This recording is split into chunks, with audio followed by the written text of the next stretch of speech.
So the people that were running public health in Seattle, in Portland, in San Francisco, which were the big cities at the time, were all recent graduates of the Rockefeller-funded public health consortium that was born, by the way, at Johns Hopkins University. Johns Hopkins, that name comes up a lot during COVID. They were always the ones with their death count readings and their proclamations. I think they were involved in the simulation before. They were involved in multiple simulations. They were involved in the simulation Event 201, which was immediately before. I think that was in like September or October or something like that. But they were involved in Claydex, which was 2018, and their whole thing during that. That's an interesting one if you go back and read that. I mean, all their stuff is public. It's all, they've got like their YouTube like dramatizations where they have all the famous political figures come in and they have to handle a pandemic. And during that simulation Claydex in 2018, that was a terrorist group that was concerned with overpopulation. Can you imagine? There's something so ludicrous. We're really worried about overpopulation, so we're just going to kill people. The best estimate by leading vaccine producers is that it could take a year or more to develop, test, and manufacture a vaccine for the Claydex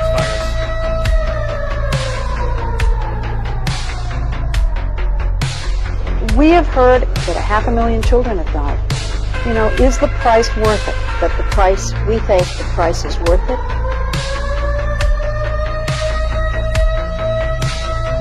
Richie Brown Show. This is a brief advert for my new book, Are You Ready for the Next Pandemic? In it, I examine the death protocols that were unleashed during that period, as well as analysing Johns Hopkins University, which is an American psychological warfare centre spewing bourgeois pseudoscience to imprison the world. The book acts as a good background if you're not familiar with some of the stuff me and Ken are talking about here. You can also visit my previous podcast with Ken for more background detail. Get hold of his book, What the Nurses Saw, or watch my film Unseen, A Truth Behind the Death Protocols, free on YouTube. Again, pick up a copy of Are You Ready for the Next Pandemic? On with the show. Right, welcome to the Richie Brown Show, and a big warm welcome to Ken McCarthy, appearing for a second time on this podcast. It's been about 6 years since the COVID lockdowns, which destroyed many people's lives, ruined many people's lives, and ended in the death of many people's lives. So we're going to have a rehash of this and see where it goes. Ken, if you want to kick it off from here. Great. Yeah, I mean, literally, I remember it was St. Patrick's Day, which happens to be the day we're recording this, in my little village, and we have an Irish pub. And we were celebrating, and the police arrived and told us we had to shut it down, close the bar. And we were like, you got to be kidding. And little did we know this was going to be a multi-year disaster. And I just came upon a factoid just the other day, which didn't surprise me, but shocked me and saddened me. The level of trafficking of young girls and young boys as well spiked during COVID. And the reason for that is, children generally get into that situation when they're from homes that are dysfunctional. And so not being able to attend live public school, nobody was able to keep an eye out for these kids. And so now they're on their own, and the huge spike of trafficking.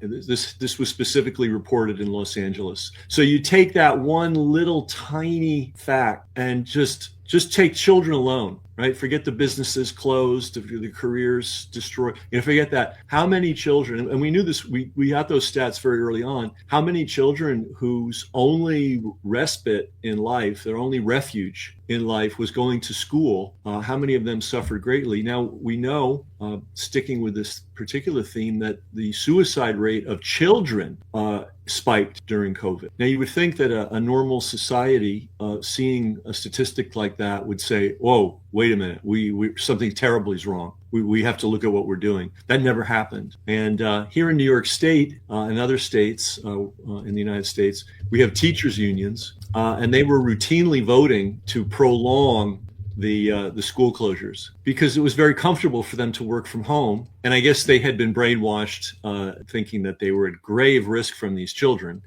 So yeah, there's so many different directions. But one of the fundamental lies of COVID, well, the original lie was that anybody could die of it, and that turned out quickly to be not true. People that die of respiratory illnesses continued to die of respiratory illnesses. It wasn't, you wouldn't have a healthy young child suddenly die of COVID, and yet they persisted in that falsehood for months, years. And there may even be millions of people that still believe it because of the propaganda. And so children were treated as vectors of disease, dangers to society. Just an unbelievable situation. So it's this literally the 6th anniversary, right down to the day of today. And I guess the question is, how did this happen, and could it happen again? And definitely, I mean, that's the question a lot of people are asking. It woke a lot of people up, me included. I had tended to think that there was a virus when it first kicked off, and then after maybe a year or so, I realized this is just nonsense. And then I started looking into it. I just couldn't believe the corruption in the pharmaceutical industry and the fraud of virology. I looked well into that, and virology seems like a complete fraud of a pseudoscience from start to finish. And there's two things to mention there, is that the workers during that period, they lost 3.7 trillion in lost earnings during that period. And then on the other side, the billionaires made 3.9 trillion during that pandemic, when they locked everyone down and forced everyone onto their big tech platforms, which were then heavily censored and that kind of thing. Well, yeah. And look at these big platforms, Amazon, Facebook, Google, they all are deeply invested in pharma. Amazon's the most obvious, and this one is very strange in that people aren't really paying attention to it. Amazon is positioning itself to be America's doctor. They have the distribution arm, and they also have some kind of, I really should look into it, and hopefully somebody else who's a journalist will look into it. They're also doing remote medicine, so they could be in the business of literally making money selling medical advice online, and then selling you the drugs. I frequently get emails telling, I don't pay any attention to them, but basically alerting. I never get anything from Amazon. Like, they never email me anything, but they are emailing me about their new medical program, because the size of the market is huge. Google has massive investments in pharma, both direct and indirect. The direct are literal. They put their money into pharma and vaccine enterprises. The indirect, it's not really indirect, is they make billions of dollars on pharma advertising, as does Facebook. So not only were they making money off everybody's suffering, they also are on the side of the people who are promoting the suffering. And, talking about virology, maybe this would be an interesting point of departure. And it kind of explains why this could happen again and how they got away with it in the first place. They got away with it in the first place because of the belief that viruses, like voodoo curses, are floating around in the air, ready to pounce on innocent, unsuspecting human beings. That is literally virology. And they can put as many complicated words and concepts as they want on it, but that's basically what it boils down to. And because the entire medical system believes that, and you can't be in the medical system if you don't swear allegiance to that belief. And most people, vast majority of people, believe it. This is what makes us vulnerable to this happening again, because they can declare another virus. And they can just stick the key in the ignition, turn it on, and the engine goes on, and all that madness that we saw during COVID can be brought back. Now, the good news is many, many, many millions of people are a little bit less likely to be cooperative if they try this again. But the problem is they don't have the for lack of a better word, intellectual basis, or let's just say understanding of why the whole thing is sketchy to begin with. So COVID was a fraud. I think that's pretty obvious to everybody. To anybody that's looked into AIDS, the description of AIDS, where it comes from, how to treat it, how to prevent it, a lot of fraud there too. I made a film which people can see for free called Fauci's First Fraud. And you can go to Fauci'sFirstFraud.com and watch it and just see the ludicrous things that were going on during the AIDS crisis. But this goes back even much further, as you pointed pointed out at the beginning. And let's look at something current in the news right now, which is the hepatitis B vaccine. Okay. In the grand United States of America, every newborn receives an injection of the hepatitis B vaccine the day they are born. Okay. Now, some families are able to resist, but the overwhelming majority, I'm sure it's 99% plus, either go along with it, are coerced into it, or are tricked into it. And just let's get this clear. The baby has just come out of the womb. It's their first experience in the oxygen, the world of oxygen that they have to breathe on their own, and the world of gravity, and the world of digestion on their own. I mean, these are many, many things that they're contending with. Plus, getting born is hard work. You're comfortable for 9 months, and all of a sudden you got to go through this great exertion to come be born. And so what do they do in the United States? They take that baby aside and they take a needle and they stick it through the skin, through the fat, right into the muscle, and they inject something they call hepatitis B vaccine. All right, so let's look at let's look at this virus, and they're fighting the virus, the hepatitis B virus, right? Let's look at this logically. First of all, we need to know what the hepatitis is, and hepatitis, all it means, you just take the Greek, it means liver inflamed or inflamed liver. That's all hepatitis is, okay? And it can be a passing thing, or it can be a chronic thing that lasts a long time. When it's a chronic thing that lasts a long time, it is destructive to the liver. The inflammation, but forget the virus or the voodoo curse or whatever, the bad spirits or whatever, it's the inflammation that's causing the problem. Right? And the liver is particularly susceptible because the liver processes huge amounts of blood at any given time. I forget what it is, like 15% of all the blood in your body is in your liver. And every minute, 25% of the blood in your body passes through your liver. So it's the biggest depository of blood in the whole body. So if there's a problem with the blood, the liver feels it. And what is inflammation? Inflammation, is a process by which the body tries to deal with some external toxin, either biological or chemical, and is trying to flush it out, clean it up, eat it up with white blood cells, and then flush it out. Works pretty well unless the system's overwhelmed, right? Any system of any kind can be overwhelmed. And when it's overwhelmed, that's when you have chronic inflation day after day, month after month, year after year. And that inflammation starts to wear away at the liver. The liver is generally pretty resilient. There's the famous story of Prometheus, and he gives the fire to the human beings, and the gods are pissed off at him. So they chain him to a rock, and this eagle comes and eats his liver all day, and then it grows back at night so he can be tormented again. They knew that the liver was regenerative. And by the way, ancient physicians knew what hepatitis was. Goes all the way back. Hippocrates described it. The ancient Egyptians described it, and they knew it involved the liver, right? So what can cause hepatitis? Well, exposures to toxins, prolonged infection, bad sanitation, which a huge portion of the world, unfortunately, still is living the way we all lived 100 years ago, which was no flush toilets, no reliable water. Malnutrition contributes to it. Chronic negative stress contributes to it. So many things. So when you see hepatitis, heavy alcohol use, intravenous drug use, all these things are known to cause hepatitis, and it makes sense that they would cause hepatitis because the liver has to process all that stuff, and it does the lion's share of the work. And if you overwhelm the body with various toxins, you will develop chronic inflammation and damage to the liver. So we know this. This is not new. A new kind of hepatitis was identified in the 19th century called serum hepatitis.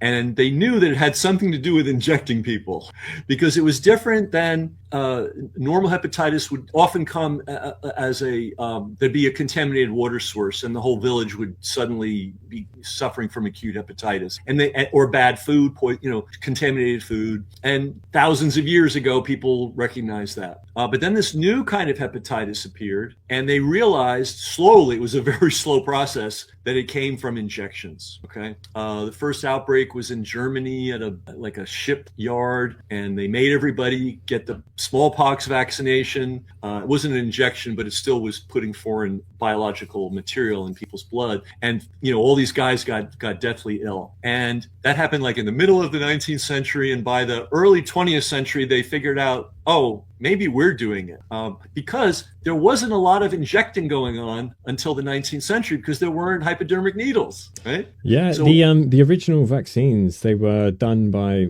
Pasteur with his smallpox vaccine, where he'd scrape onto your arm until it was like a big. That was Jenner. Jenner, yeah. And then they'd rub like cow pus into. I mean, it was madness, right? Okay, yeah, right. You just described it. We'll put a little cut in your arm. We'll go get some pus from a sick animal or a sick human, and we'll rub it into the open cut, and that will grant you magic immunity. It also killed 1% to 3% of the people that received that treatment. Speaking of Pasteur, the great Louis Pasteur, and by the way, in Paris, there is a literal shrine, and I'm not talking about metaphorical shrine. I'm talking about like a mini basilica with all the churchy kind of things that you would expect, devoted to the coffin of Louis Pasteur. I mean, they're nuts over this guy. Well, Louis Pasteur was the first person to use, or one of the very first, to use hypodermics as a vaccination. One of the very first. And that story is absolutely grim and gruesome, and maybe we'll save it for another story time. But I want to stick to hepatitis. So medicine got needle happy, and they didn't think to clean the needles in those days. And things were pretty slovenly, sloppy, and carelessly done. And then you had the problem of contaminated vaccines or just contaminated injectables. It might have been, the therapeutic thing, not even. Okay. So they were inducing this new form of hepatitis in millions of people, which they called serum hepatitis. All right, now, so it's like, okay, let's clean the needles, guys, right? And that actually, believe it or not, in the Western, modern, developed world, needles were not reliably handled until the late 70s and 80s. They were using various methods, and sometimes they would do it carefully and sometimes they wouldn't. I mean, we imagine hospital operations as these very precise, very careful. No. It's entirely dependent on the integrity and the skill and the caring of the people doing the job. But anyway, they used a variety of methods to clean needles. They reused needles frequently up until the 80s. And so they would clean them, alcohol, boiling, there was only one method that was very reliable, and that wasn't even used in most hospitals. So right up until relatively recently, they were injecting dirty needles in hospitals. Okay. And then you have the problem of intravenous drug users, which the virus people do not like to talk about them. They like to say, well, they're getting hepatitis B because they're sharing needles. It's the virus that's on the needle, and that's what's making the person sick. Well, if you know anything about the community of intravenous drug abusers, they're actually quite careful with their needles, as careful as they can be. They soak them in bleach. They're pretty careful. But what the virus people don't like to talk about is what's the reality of being an intravenous drug abuser? You are injecting stuff, foreign materials, which could include accidental biologicals, by the way, into your bloodstream multiple times a day, every week, every month, for years on end. But the virus people like to say, oh, but they get hepatitis because of dirty needles. And they don't like to look at that reality that they are pouring toxins into their system on a regular basis. So anyway, we had this final discrimination between natural hepatitis from normal sources to injected hepatitis, right? Then somebody was sent off to Alaska to work among the Native Alaskans. Okay, he came from the CDC. He came from this thing called it's their what's the name of it? Disease Surveillance Corps or something. It's some kind of branch within the CDC. They scour the world looking for looking for viruses primarily, because they want to find them early and tap and beat them down, right? So they sent this guy to Alaska to work with Native Alaskans where there was a high incidence of hepatitis. The reason for that is the Native Alaskans were brutally treated, first by the Russians, fur traders, and then by the Americans. It's estimated that as many as 80% of all native Alaskans died just in contact with the Russians. And the Russians would enslave them and horrible things. And then the Americans came in and they did things like, steal their land, put them into the equivalent of concentration camps, which they call reservations. It's a hard living up in Alaska. It's cold, and they knew how to live. They knew how to hunt and fish and gather, various plants and store them and work them up and preserve them and eat them during the year. So they were fine until we destroyed their ability to feed themselves and then started feeding them crap. And then the next thing we did to Native Alaskans and Americans, and the Canadians did this too, is we had these residential schools. So basically, you were taken, if you were a child, you were taken from your family. Your family had nothing to say about it, and you were put in these residential schools where children were absolutely, there's no doubt about it anymore. It was like called a rumor, and then whatever you call it, a conspiracy theory. And it's now been absolutely proven. The government of Canada has finally admitted it. These children were sexually abused, often murdered. I mean, this was really bad, dark stuff. And then after their childhood, they were sent back to their communities with severe, understandable psychological trauma. Add that to the malnutrition, and then add alcohol. And I think the death rate from liver disease in among the native Alaskan population is 16 times what it is among the normal population. So anyway, they sent this guy to study, and what did he determine? It's a virus.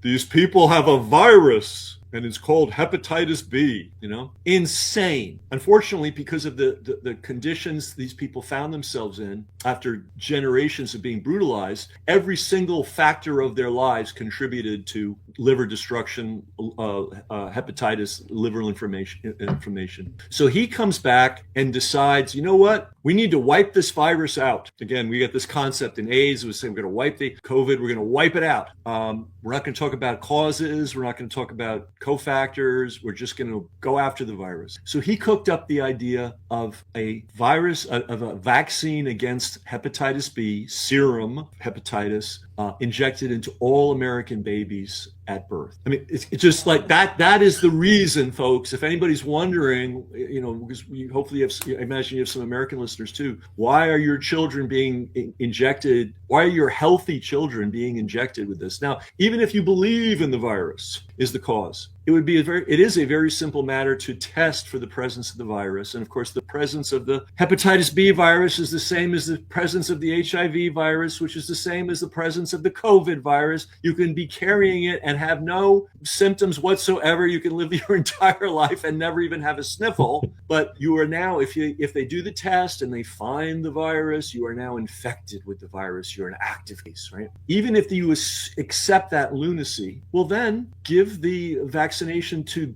babies born from mothers that have the virus in them, which is still crazy, but at least it's closer to logic. But what they're doing in America and in 110 third world countries, but not Germany, not England, not France, not the Netherlands, not Belgium, not Italy, no modern country, not Japan, no other modern country does this. Only the United States and 110 plus desperately poor nations around the world. Okay. Yeah, I've in my research, I've linked it to depopulation because in 1974 you had the Kissinger report, otherwise known as the National Security Memorandum 200, where they outlined how population growth in third world countries would limit American power because growing populations would basically put pressure on the puppet governments and overthrow their governments. Right, It's literally what that National Security Memorandum document says if you read it start to finish. And Catherine Austin Fitts, she often rehashes a story where she's talking to one of the US central bankers and she's saying how they have a very aggressive inflationary policy, and the mass deaths and murders, you might say, of this kind of poisoning from, injectables to the terrible food that we're given has a deflationary effect on monetary policy. In other words, to maintain the current economic system, it requires a decline in life expectancy and fertility, which is just, I heard her say that because she was in the Bush administration. I think it was Bush 1 administration. I heard her say that and thought that is That is so on the money, but it sounds too crazy to actually be true. Well, okay. Without even needing to leave the hepatitis B story, I can confirm what you're saying. Let me tell a little bit more, and then there's one piece, and then I'll show you the depopulation piece. So this guy comes back from Alaska, and he becomes a rabid advocating. We got to get these vaccines into every kid, every baby, right? Even though completely no medical point in doing it. Meanwhile, with that on this, so he's there, kind of the hero doctor. He's playing the hero doctor role. Behind the scenes, there was a major breakthrough in vaccine manufacturing. It used to be very difficult to make hepatitis B vaccine. You needed actually the blood. It's almost like voodoo. You needed the blood of a man with hepatitis B. They discovered they could use genetically modified yeast and train it to make the antigen. And so instead of it costing a lot of money, you could now make an injection for pennies. And they would make it in these huge vats. They'd have the yeast, they'd genetically modify it. Then they'd squeeze the yeast and hopefully squeeze just the antigen out. But of course, you would get yeast particles and all sorts of horrible things, right? So now suddenly it became very cheap to do hepatitis B. So while this guy was being the hero doctor saving the children of the world, the pharmaceutical manufacturers going, wow, this used to cost a lot of money. Now it's really cheap. We can make it by the container ship load. How can we expand our market? So they created a movement to save the children of the world by distributing the vaccine, the hepatitis B vaccine everywhere. And one of the people at the core of that got his start in, drum roll please, contraception, forced contraception, and population control in the third world. That was his original function in life. That was his original career. And then he got very interested, along with some other people,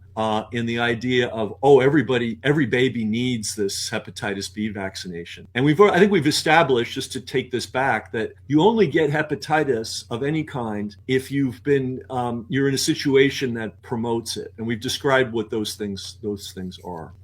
A healthy person is not going to get hepatitis. You're just not going to get it. A healthy mother is not going to have hepatitis. A healthy mother is not going to transmit a disease that she doesn't have to her baby. So how can we explain why over 100 million American babies since 1991 received the hepatitis B vaccine? And so that's America. Then on the other side, you have intact countries like UK, sort of intact, and these other that were rich enough and smart enough and not corrupt enough on the medical side to say, we're not doing that. Forget it. But the countries that were bamboozled into doing it were who? The poor countries, the Indias, the Bangladeshs, the Pakistan, the Laos, the Cambodia, and those countries. And so why did they do this? Well, they did it for a multitude of reasons. Number one, they did it to make a ton of money in the United States because the cost of the charge for the vaccine was kept at the same high rate, but the cost to produce it was just knocked down to almost nothing, right? And they expanded the market from, it was originally that vaccine was only given, like, you go to the doctor and say, hey doc, I'm an intravenous drug user. I drink a quart of scotch every day. I have sex with random hookers, on the side of the road. I've been doing that for about 30 years. The doctor would say, we have a vaccine for you, son. We recommend you take a vaccine against hepatitis B, right? Those were the people that got hepatitis B vaccine.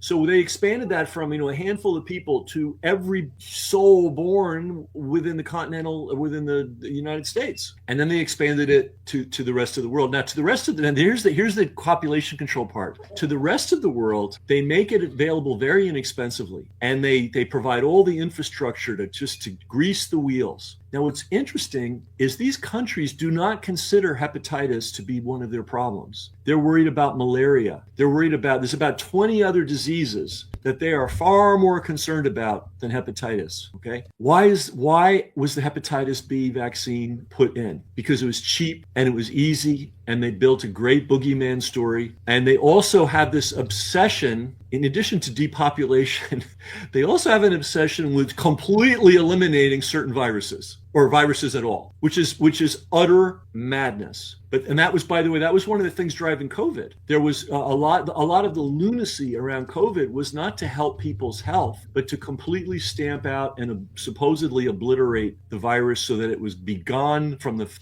face of the earth. This is not a medical concern. This is an obsession. This is a mania among psychopaths. Medicine is first, stop the damage, 2, bring comfort to the person who's suffering, and 3, help their body recover, right? It's not, we're going to go on a global mission to find every single particle of this particular thing that we've determined is infused with the devil and drive it out. But there are people that do that. So you had a confluence of motivation. People that just wanted to make a ton of money, that's the pharmaceutical companies.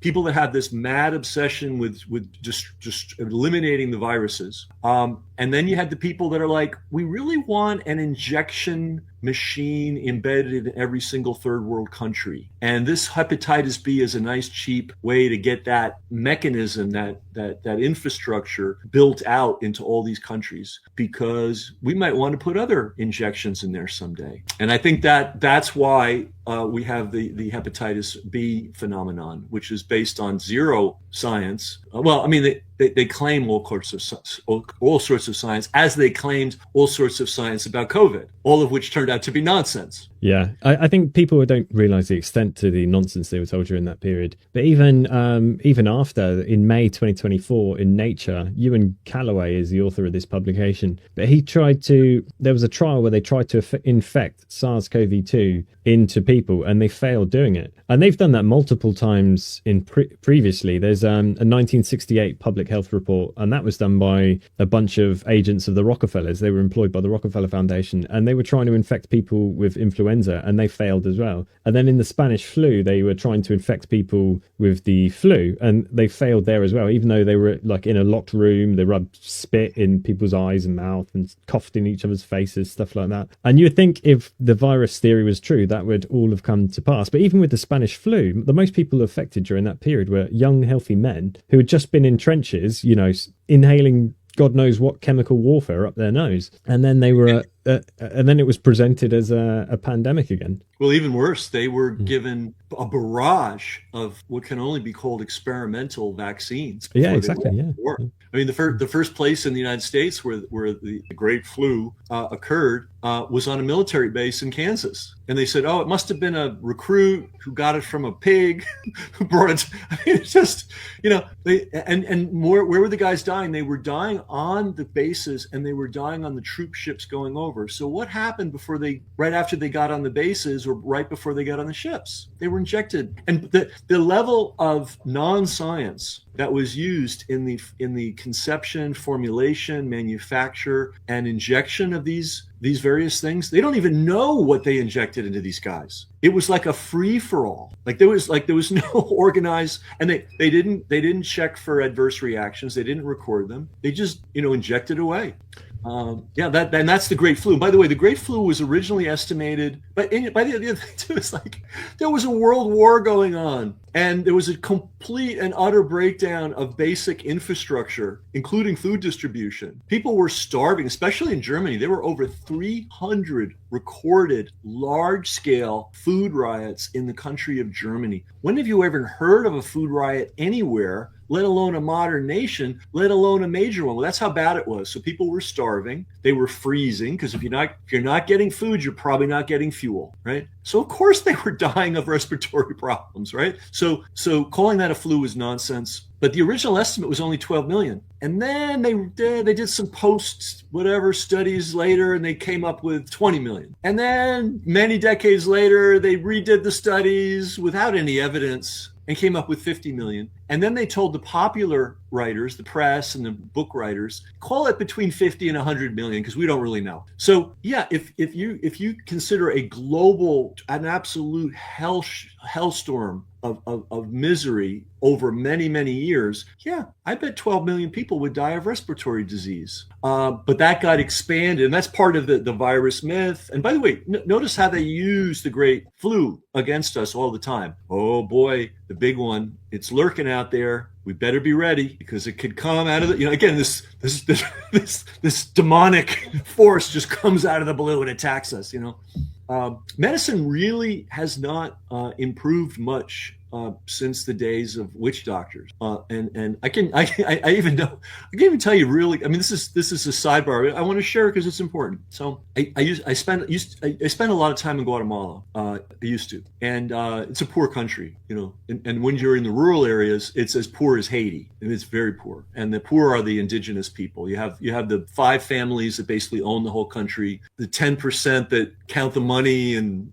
do all the business stuff that has to be done, and then 80% left the bulk is the indigenous people who are treated horrifically. They're so poor, and they're great. They were great agriculturalists and still are, but they're so poor they don't even have, all the land is used to grow sugar cane for export. And you'll literally see a mountain that is so steep you can't even imagine how you'd climb it, and there'll be at the top of it there'll be a cornfield because that's the only land they have to grow on. Anyway, this baby was very sick and couldn't hold down food and was going to every possible medical intervention, and nothing was helping. And so finally, the family, which had been indoctrinated, by the way, by Protestant Rockefeller-supported Protestant churches, which, by the way, is a very real thing and is still continuing today, snuck away and went to an indigenous healer. And the indigenous healer conducted a ceremony, lasted all night. And the next day, that baby was eating and it was fine. It was like he was never sick. So there's a lot of different forms of medicine out there.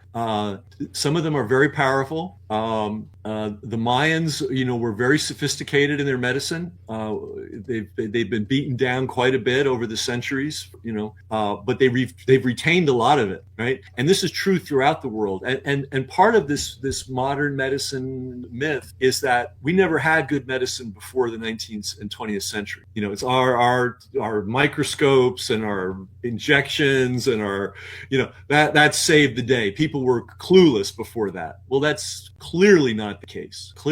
And a big rise of like mortality, life expectancy, baby mortality, that kind of thing. That came out of the Victorian era where people were living in slums. There was no working hours directive, so you could be working 16 plus hours a day. That was quite common. I think it was mid 19th century. They got a 14-hour, then a 12-hour, then a 10, and then an 8-hour day. They tried to take a lot of credit for that by saying, we introduced this vaccine. But you actually look, Suzanne Humphreys has done a great book, Dissolving Illusions, and she shows that the declining life expectancy of all these diseases we're supposed to accredit to vaccines is actually due to basically plumbing, internal plumbing, and not living in filthy conditions. There's overcrowding. There's all sorts of stuff going on in the Victorian era. And malnutrition. Malnutrition, yeah. Just because these people, and this was this was largely a 19th century phenomenon, because people were rural, and now they're all packed in the cities like sardines, and there wasn't proper housing. There certainly wasn't proper sanitation. I mean, it was so bad that in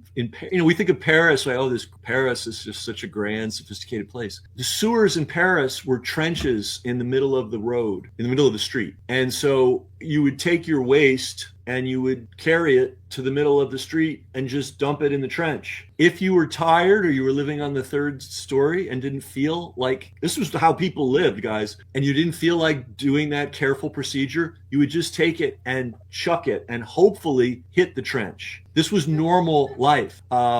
People, they no longer could get access to fresh food. They were eating garbage.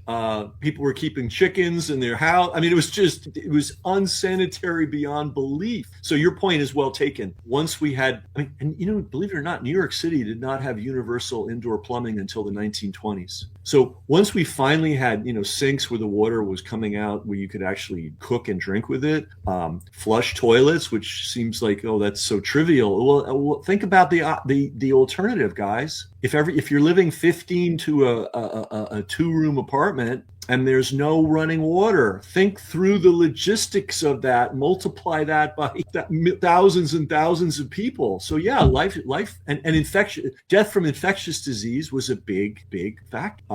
So yeah, no, absolutely correct. So the plumbers of the world are really, and the building contractors of the world are more responsible for the improvement of health in the modern era than any other group of people. That's just a fact, Absolutely. And switching gears to about the lockdowns. So this was from Rupert Blue. He was a public health service officer in charge of dealing with the 1907 plague outbreak in San Francisco. And this is what he said: "My friend, have you ever been in a quarantined city? Then you cannot realize what you're asking me to do. To place such a curse on San Francisco would be worse than 100 fires and earthquakes. And I love this city too well to do her such a frightful hurt." And it's worth reminding that even the World Health Organization in October 2020, you had Professor David Nabarro. He said, "We in the World Health Organization do not advocate lockdowns as a primary means of controlling this virus. We may well have a doubling of world poverty by next year. We'll have at least a doubling of child malnutrition because children are not getting meals at school and their parents in poor families are not able to afford it. This is a terrible, ghastly global catastrophe, actually, and so we really do appeal to all world leaders. Stop using lockdowns as your primary control method. Lockdowns just have one consequence that you must never ever belittle, and that is making poor people an awful lot poorer." Now, I come from the left side of the political aisle,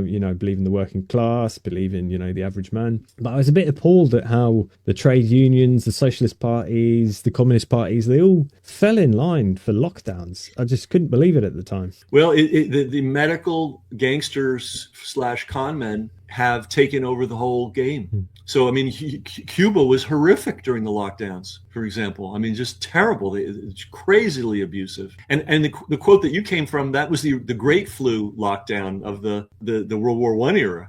People knew. Now, it's really interesting. There were no Great Flu lockdowns in East Coast cities. They were in the West Coast cities. And I looked into that. And it turned out that well-established, well-educated public health officials in the East, of which there were many in the East Coast, said, "We're not doing that. That's insane." So the people that were running public health in Seattle, in Portland, in San Francisco, which were the big cities at the time, were all recent graduates of the Rockefeller-funded public health consortium that was born, by the way, at Johns Hopkins University. Johns Hopkins, that name comes up a lot during COVID. They were always the ones with their death count readings and their proclamations. I think they were involved in the simulation before. They were involved in multiple simulations. They were involved in the simulation Event 201, which was immediately before. I think that was in like September or October or something like that. But they were involved in Cladex, which was 2018, and their whole thing during that. That's an interesting one if you go back and read that. I mean, all their stuff is public. It's all, they've got like their YouTube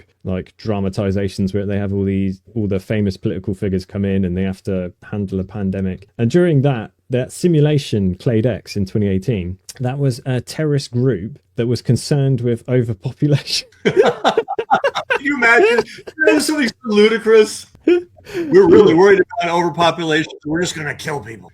Yeah, so the whole thing, it was a genetically engineered virus for overpopulation. And the terrorist group had their demands and stuff. And again, it was all a similar thing to Event 201. They closed down all the countries, restricted travel. Says we've got 1 year to create a vaccine for the virus. The genetic sequence of the virus has been posted online. Cladex seems unrelated to any of the previously known human parainfluenza virus strains.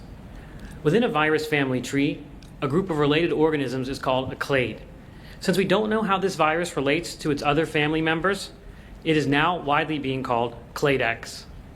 Like the initial cases of SARS and MERS virus, the origin of Cladex is uncertain. We know that most newly discovered human viruses, what we call emerging infectious diseases, result from animal viruses that jump the species barriers from animals to people. So that would be our initial hypothesis. Germany has shared a sample of the virus with the US, and so NIH and CDC, in collaboration with top US parainfluenza scientists, are analyzing it. There are no known antiviral drugs that seem likely to be helpful for the disease, although thousands of licensed drugs are being screened. There have been human parainfluenza virus vaccines in development for years, but none are licensed. And our initial assessment is that none that are in development are likely to be effective against this strain of the virus, given its genetic distinctions. But we will be examining that. Vaccine research has been initiated by US government and pharma labs in a number of other countries, including China, India, Brazil, and the EU. The best estimate by leading vaccine producers is that it could take a year or more to develop, test, and manufacture a vaccine for the Cladex virus. And then you had Atlantic Storm, which had followed the swine flu nonsense, which they tried to kick off in 2009. And Atlantic Storm, again, was about washing vaccines and selling them to the Europeans. And then they were also a part of Dark Winter, which was right before 9/11. And that was when they had when it simulated an anthrax outbreak, which then, a couple of months later after the simulation, an anthrax outbreak actually happened in October 2001. So you've got this criminal. I did research into it, my general thoughts on it are that it's a military psychological warfare center. It's got a number of objectives in my view. It's to wash vaccines across the globe to sell them, because vaccines make more money than energy, which is incredible if you think about it. Because you need energy to do anything, to run any kind of business or any activity. You need energy, and yet the pharmaceutical industry makes more money than that. Yeah, they do. And in the United States, they are the biggest lobbyists, i.e. bribers of government officials, by far, way bigger than energy. Actually, what's really interesting about this is economically, it's a good business, vaccines, right? But it's not, it's sort of the tail wagging the pharmaceutical dog. So there's clearly something beyond financial motivation. I mean, financial motivation is absolutely part of it, no question. But there clearly has to be something more, because it's not the biggest part of the pharmaceutical industry. It's an attractive part. It's a lucrative part. It's a nice business, but there's something more to it. And now here's an interesting. You talked about the storm? You said Atlantic Storm. No, but the other one, the anthrax one. Oh, Dark Winter. Okay, here's an example of the medical or the profit motive. There was an abandoned government certified factory. I think it was in Ohio or Indiana or something, that made anthrax vaccination, and it went out of business. And it was just sitting there unused. And a bunch of guys bought it for pennies on the dollar, and they hired a former what do you call it when you're the head of the military, like the Joint Chiefs of Staff? They hired a guy that was had been part of the Joint Chiefs of Staff, an admiral. And then they hired a guy named Jerome Hauser. I think that's Jerome Hauer. I might be mixing up his name. And they sent him on the road to do seminars about the danger of anthrax and the fact that the U.S. needed an anthrax stockpile, right? So simultaneous with acquiring this bargain basement factory and then bringing in the general with all the connections, they started this beating the drum. Oh boy, anthrax. This was well in advance of the anthrax poisoning that took place after 9/11, right? So what's interesting about Hauer, Jerome, I'm messing his name up, I know. He happened to be the man on the U.S. network television as the buildings were still burning on 9/11, telling everybody that it had to have been Osama bin Laden. So this same man and it gets even better. He's dead, by the way. Thank God this guy's dead from natural causes. God bless him. May he go to heaven. But he's dead because he can't. So number one, he was the guy pushing the need to develop a massive anthrax stockpile, right? In the few years leading up to some crazy man mailing military grade anthrax spores. Let's never forget that. Anthrax is hard to make, and military grade can only be made by who? The military. And when they traced that actual anthrax and they examined it, it had to be done with great precision. Anyway, so Hauer was the promoter of that. He was also the guy on TV, literally as the buildings were still burning. And then when COVID came along, guess what his job was? He worked for a risk mitigation corporate consulting company that worked with all the top companies in the world. And his pitch was, listen, there's a virus. You better make sure it's out there. This is when COVID was already in the air. You better make sure you're kind of on the fence. Should we make our employees get the vaccine or should we not? We might have liability if we make them do it and they get sick. And do we even have the legal? Howers came in and said, don't worry about any of that stuff. You must vaccinate them to remove your liability. Okay? So he's just an agent of some diabolical people, but there is this infrastructure of PR people, of lobbyists, of bullshit, or whatever you want to call them, that are out there selling. First he was selling the anthrax, then he was selling Osama bin Laden, then he was selling the need for corporations, not just the need, the requirement for corporations to require the vaccine. So you have all these miscreants who are just they're hired hands. Unfortunately, they exist and they can be deployed, And even Fauci, at the end of the day, he's a hired hand. He's a very destructive hired hand, but he was basically a hired hand. And behind them, you have the manufacturers of these vaccines, and you have people that have another agenda, which is, and you talked about Kissinger and you hit the nail right on the head. It's about controlling the population. And when we're talking about controlling the population, we mean any population that could give us trouble, which started out as the third world and is now becoming the citizens of the developed world, right? Because anything that gets done by empires overseas, they will bring it home and use it against their own people. Absolutely. Yeah. And this is the Epstein class, these are people that view other human beings as cattle, as inferior.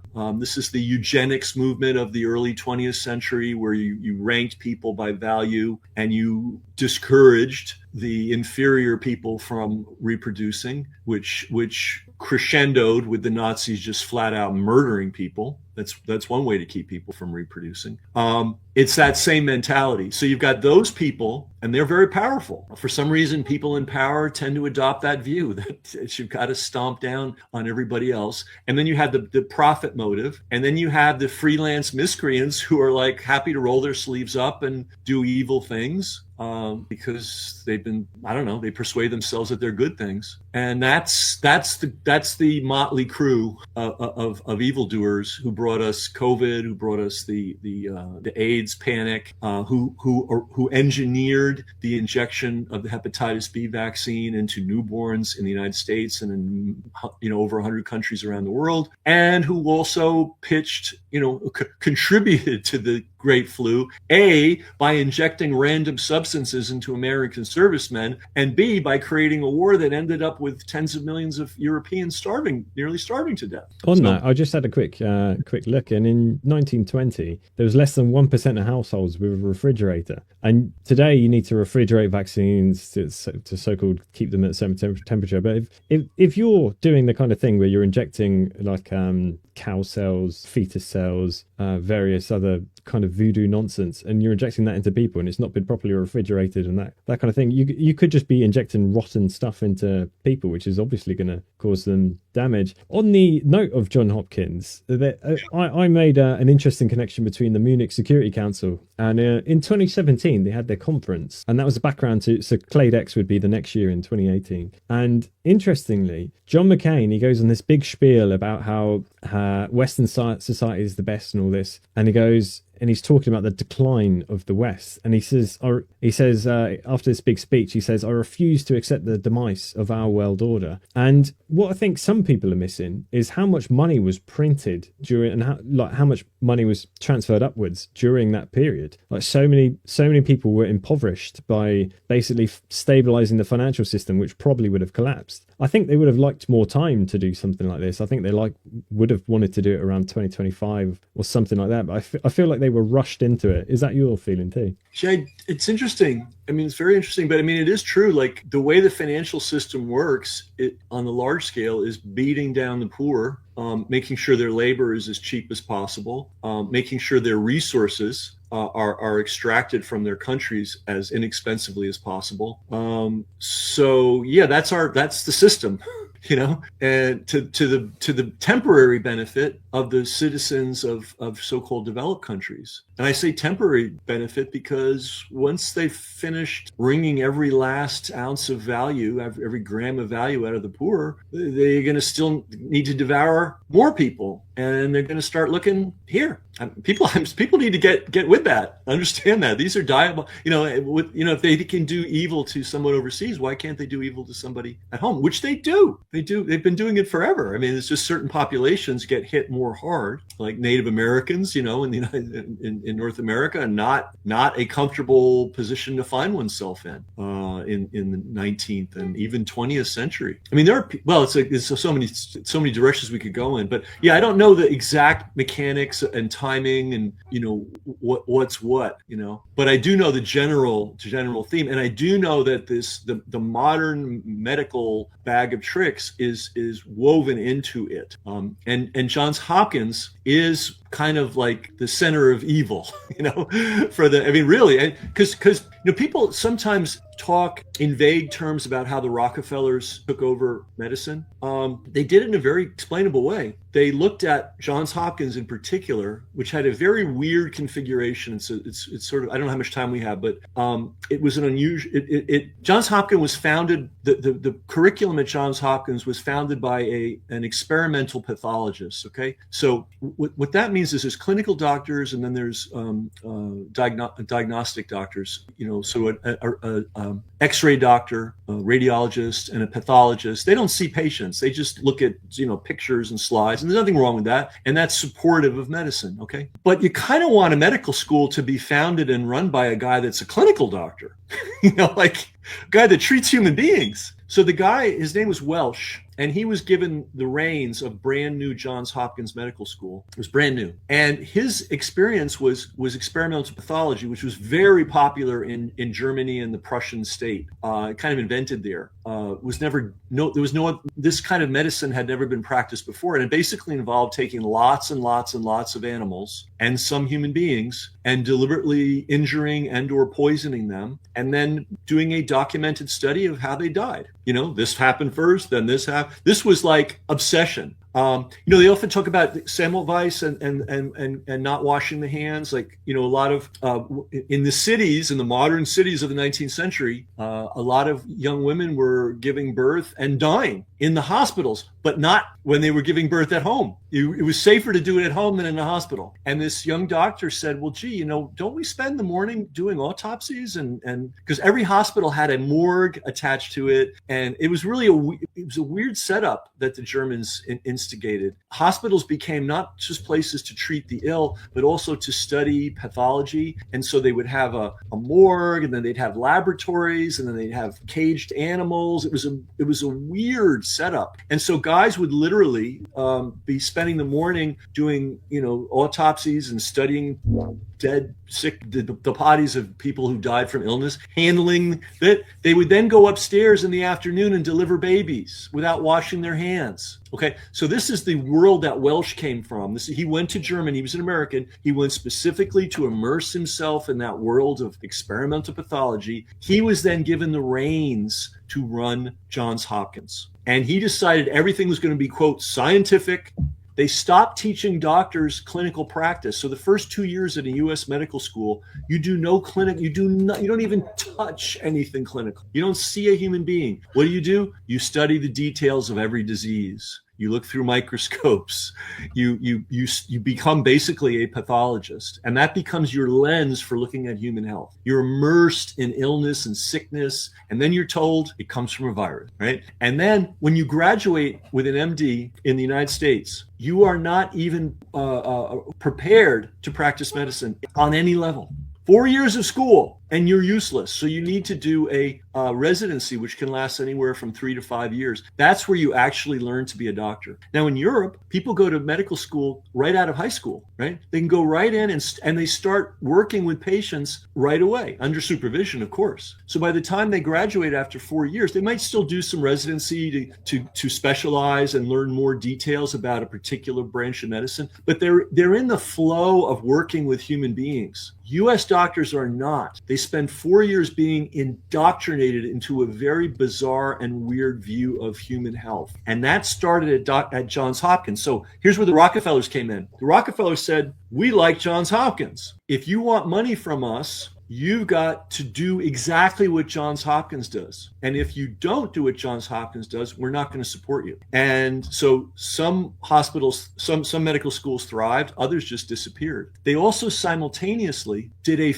well, there were only 48 or 47 states then, whatever it was. They did a lobbying campaign on every state level, because medicine in the United States is administered on the state level. It's not, there are federal guidelines and now federal funding, but the actual laws are state-based. So they went to every state legislature and said, hey, if people are graduating from medical schools that don't follow the Johns Hopkins standard, we don't want them to be licensed. And so they basically, they erased every other approach to medicine that existed in the United States, some of which were quite good. And they replaced it with the Johns Hopkins model. And the Johns Hopkins model, in addition to this this obsession with pathology, also believes in a thing called public health. That's the very first public health school in the United States, and it became the dominant public health school for the world, was at Johns Hopkins, founded by the same guy that founded the medical school, whose only experience as an MD, he never treated a patient in his life, was injuring and sickening animals and then making notes about how they died. That was his whole experience of medicine. And so he became charged of public health. Well, the Nazis were also very interested in public health too. And at the very same time that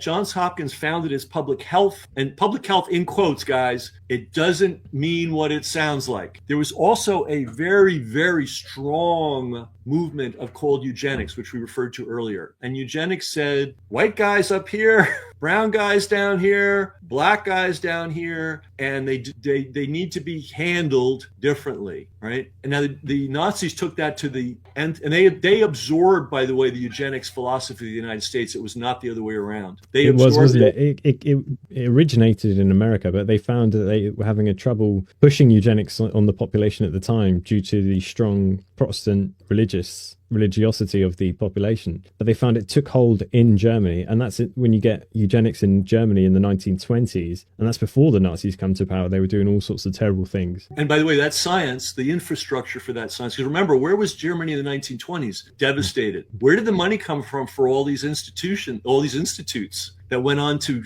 educate all these people that did all these horrible things? It was Rockefeller money. Rockefeller, there is a simpatico between the Nazi mentality and the Rockefeller mentality. They're not far apart. I don't know that the Rockefellers specifically knew what they were funding. I think they did, because they funded Germany's Racial Hygiene Institute. Absolutely. So they were actually behind that. Absolutely. And then, of course, the Nazis took it to the furthest extreme. We're going to segregate the population. Oh, here's, if you have, based on the data we've been able to accumulate and manage thanks to IBM, there would never been a Holocaust without IBM's computers. We can identify anybody that has, I don't know what it was, like, 3/4 or 1/2 or 2/8 or whatever it was of Jewish ancestry, right? And now we can identify you. They did something else interesting in Germany, which really we should pay attention to. After they identified who was Jewish, and the first step was to identify who was Jewish and who was not in their eyes. Many of these people were non-practicing. They were secular. They were Jewish by ancestry alone. It's ridiculous, the whole thing. But first step was to identify them. Second step was to have the big database. Thank you, IBM. Watson, the guy that ran IBM, got a special medal from the Nazis for that. Then the third step was to impose the laws, right? But you had to have the database because the laws were meaningless. You can't enforce the law unless you know who they're in. One of the first things they did was say, hey, if you're Jewish, you can't work for the government as a physician anymore. Now, the medical schools were all government run. Many of the hospitals, because Germany is a fairly socialized place, many of the hospitals were government run, right? So all of a sudden, all the Jewish physicians were cast out of medical schools and cast out of public hospitals, right? And then they continued to squeeze them, and now they wouldn't relicense them. And then they finally got to the point where you could only practice medicine on Jews if you were Jewish. So basically, they took this very important component of their medical culture, the one least likely to be interested in Nazism, and they threw them out of medicine. And who did they replace? Who took over those positions? Card-carrying members of the Nazi Party. So during the Nazi era, the Hitlerzeit, the profession that had the highest percentage of card-carrying Nazi party members in it was medicine. Now, what's happening in the US and the UK and other parts of the world, if you dare question COVID, anything about it, including the vaccinations, you will be driven out of medicine, period, end of story. So we have a very similar mechanism that the Nazis employed, and COVID was used to do the same thing. Nurses, too, were driven out of the profession. And who are they being replaced by? Well, the United States, on the nursing level, we have, of course, deindustrialization in the United States. And you have literally 40-year-old former car, factory workers being retrained as nurses. Now, that sounds lovely, I guess, But nursing is a calling, it's something that you have, it's in your heart, and it often starts very young. You want to help people and so on. I have nothing against people that work on assembly lines, but they made a choice to work on an assembly line, right? And then to think that they can now retool their attitudes and be a nurse in comparison with someone that grew up as a little girl, mostly women are in that profession, wanting to be a nurse, always dreaming of being, that's a very different psychological orientation. So we're replacing the people that have nursing as a calling with people for whom nursing is, a good paycheck. And those people, especially when they're newly trained, are less likely. That's why I wrote the book, What the Nurses Saw, about the mass deaths that occurred in the US in the hospitals. And when I say mass, I mean tens, at least probably hundreds of thousands of people killed under cover of COVID, using protocols that obviously didn't work, enforced by doctors and nurses who were just following orders. So a similar thing happened here. My investigation over here ended up in the documentary Unseen, The Truth Behind Death Protocols. And that can all be traced to the NICE guidelines the government basically issued. You had like NG163, which was like midazolam and morphine, which, they work together to kill each other.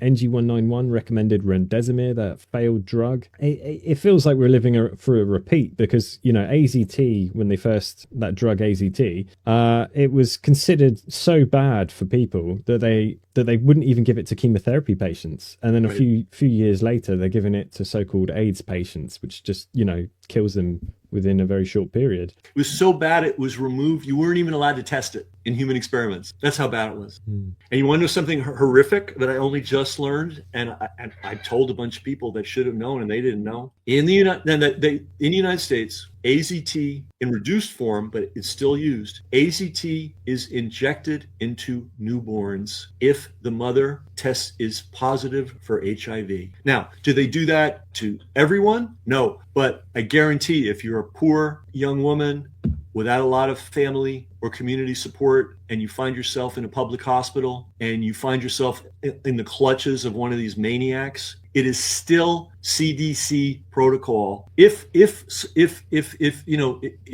Anyway, they still do it. As it's 2026, March 17th. They're still doing it in the United States. It's still on the CDC website.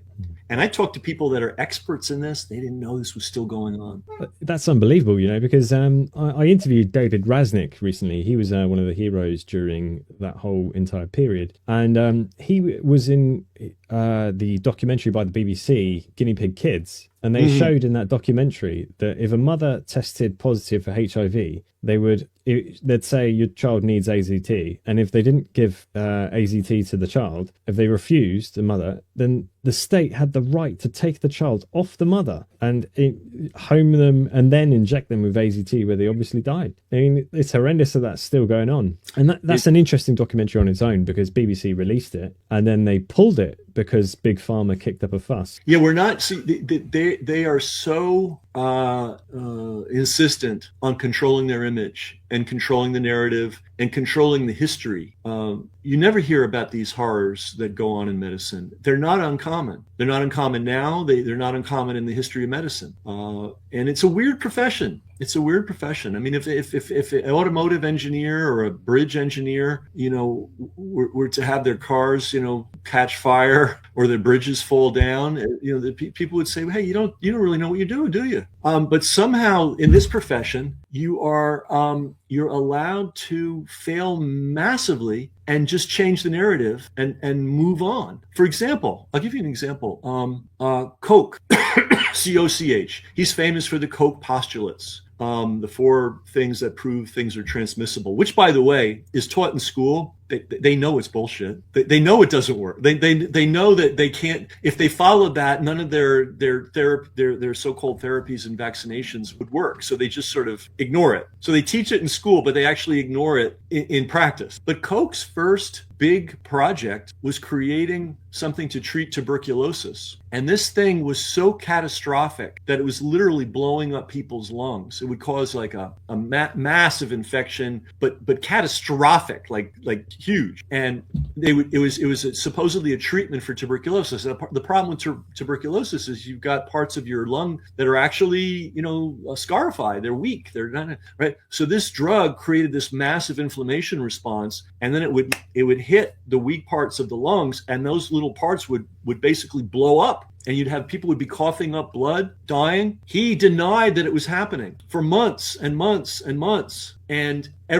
bit by bit, other countries were like, what? And they started not using it anymore. Germany was the last one to stop using it. Finally, it became undeniable that this therapy was not just ineffective, it was catastrophically bad. And Koch just washed his hands of it, went on to the next thing. And then a few years later, they created an institute around his brilliant work. So you also medicine is also like this prestige thing. We're the greatest country in the world, therefore we have the greatest medicine. So that's why the French elevated Pasteur, who was literally a madman. I mean, we could do another show on him. I mean, forget Pasteur. He was a good industrial chemist. Other than that, biologically he was a disaster. And Koch was no better. But the Germans needed a hero, so that was Koch, and the French needed a hero, and that was Pasteur. Yeah, I've read Ethel Hume's Béchamp or Pasteur, and that's an incredible thing of just scientific fraud from start to finish. That book was written around 1920s, and it feels very similar to kind of what we've just been through. Like it seems very cyclical, this just medical fraud,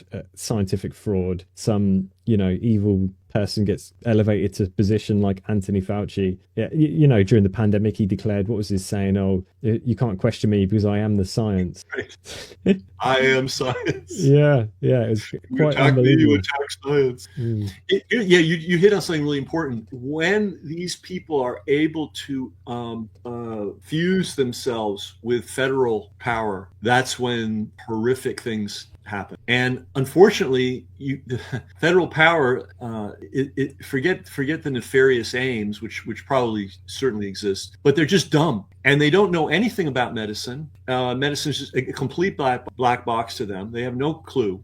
So when somebody comes along making noises that sound positive to the nation or to their desire to have power and wield power, they go, yeah, let's go with this guy. When Pasteur did this absolutely, I can't even call it barbaric, because barbarians wouldn't even do this horrible thing. He took a boy and injected this kid over several days with 17 different times.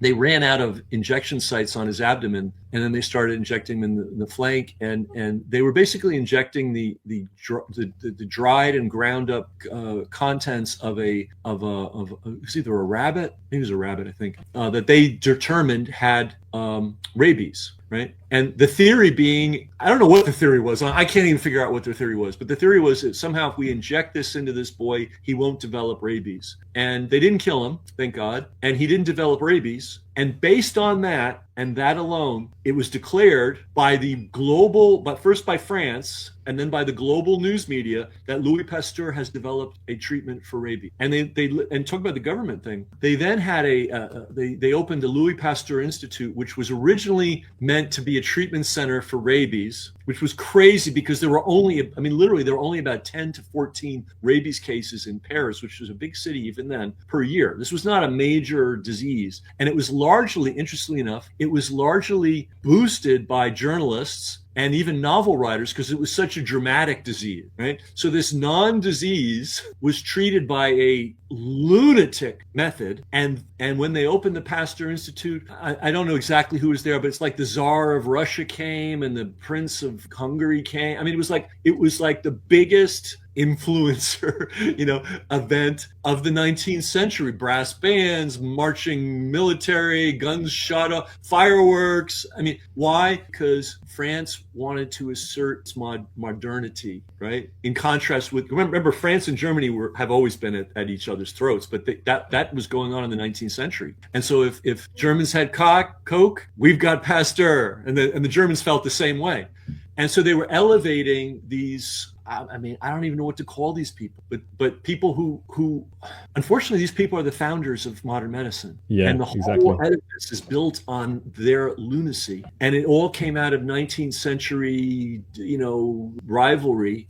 And here's a little interesting thing about Pasteur. His son-in-law was one of the most politically connected people in France. He came from a family of journalists and novelists. And his first job out of school was personal assistant to the man that ultimately became president of France. So Pasteur's son-in-law was wired to the max, and he decided to make his father-in-law famous. So he wrote books and articles, he organized conferences, events, and so on. And then he wrote the biography, the iconic biography of Pasteur, which elevated him. And then they built a shrine to him. And it's so mad. It's like, it would be as if we traced all of engineering to a guy that built a bridge that fell down. And that's going to be it. You know, it's absolutely mad, especially reading about even going back into the 19th century. You had Alfred Russell release his book, The Wonderful Century, and that was in 1899. And in there, he's got a whole chapter about the vaccination campaign in England at the time of smallpox, and he basically breaks down the numbers and shows how these vaccinations were causing smallpox outbreaks every which way, and that the cities and towns that basically rose up and said that we're completely against vaccination, we don't want it, they were better off than the ones that accepted vaccination. And this kind of thing it's very cyclical even. Ken, it's been wonderful. We could have gone in a million directions. I think we maybe have to do another one just on Pasteur, because that would be fascinating.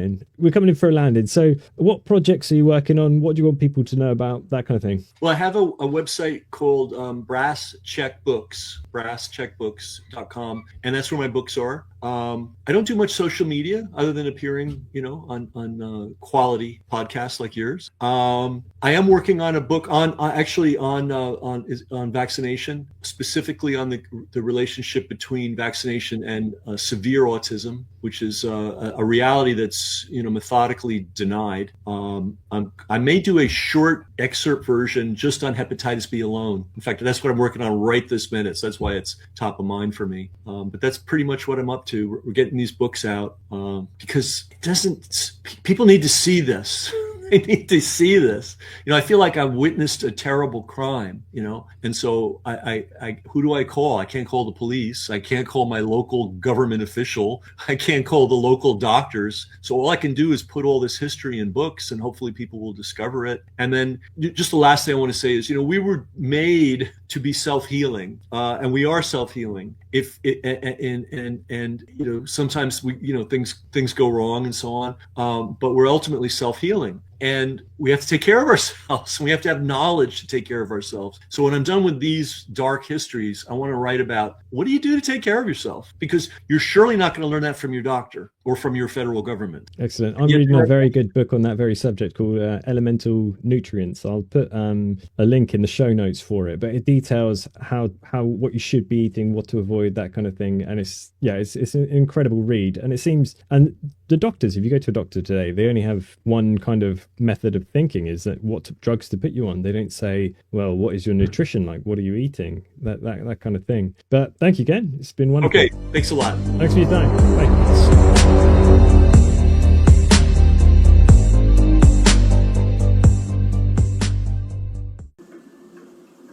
So, I legit don't even know what to do anymore.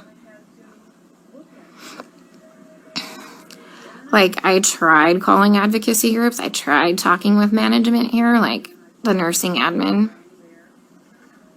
Like, nothing. Nobody's doing anything.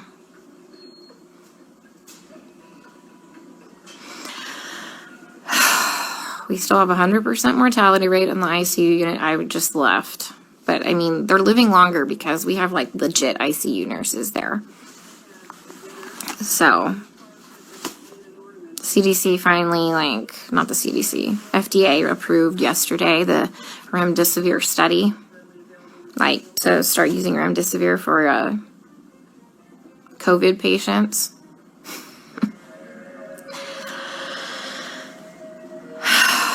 Guys, I don't even know what to do anymore. And this is why I had a complete fucking breakdown. I literally had to call my friend Lisa and FaceTime her, and she answered the fucking phone while she was in the shower because she knew I was having a hard time to talk to her, because it's like going in the fucking Twilight Zone. Everyone here is okay with this. Look, the only way I can kind of put this into context for everybody is, and this is going to be kind of an extreme example, this is really the only thing I can come up with, is if we were in Nazi Germany and they were like taking the Jews to go put them in a gas chamber, I'm the one like there saying, hey, this is not good, this is bad, this is wrong, we should not be doing this. And then everyone tells me, hang in there, you're doing a great job, you can't save everybody, you're amazing, you're a great nurse. Guys, I know I'm a fucking good nurse. I know I go in there and I give it 500% every day. I know I'm not being negligent. Okay, I fucking know that. What I need is someone to help me save these people from being killed. Okay, from gross negligence and complete medical mismanagement. And no one is listening to me.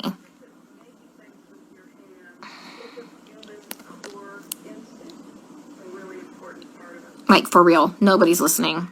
I even tried getting a hold, like, of black advocacy groups here. They just put me on hold or hang up on me. Tried talking to management. Now I got moved units.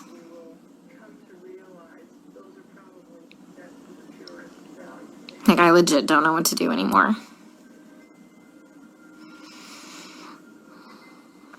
Can someone come up with, like, some type of a solution for me? Because I'm kind of out of ideas.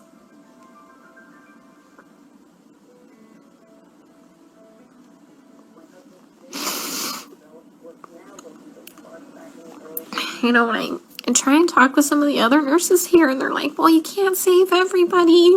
And they all know what's happening. They all agree with me, and they all just shake their heads. And I'm like, am I the only one who is not a sociopath?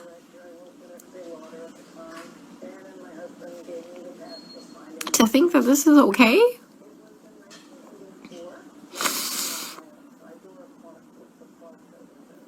I mean, guys, they literally don't even know when they're dead. Like, how many times have I told you they've assigned me a dead person? Like, how long have they been dead? Nobody knows. Like, how is anybody assessing anything without a stethoscope? Normally we have, like, those disposable stethoscopes. But I knew what we were coming into, so I brought my old junky one. Nobody's listened to anybody's lungs as long as I've been here.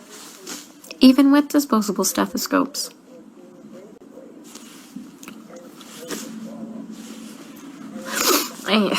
I keep telling them that, the guys are like, my patient's going acidotic. We need to do something about this before his kidneys shut down, give him some bicarb or something like that. And this is what they do. They let the patient's blood get acidotic. Their kidneys shut down. And then at the last minute,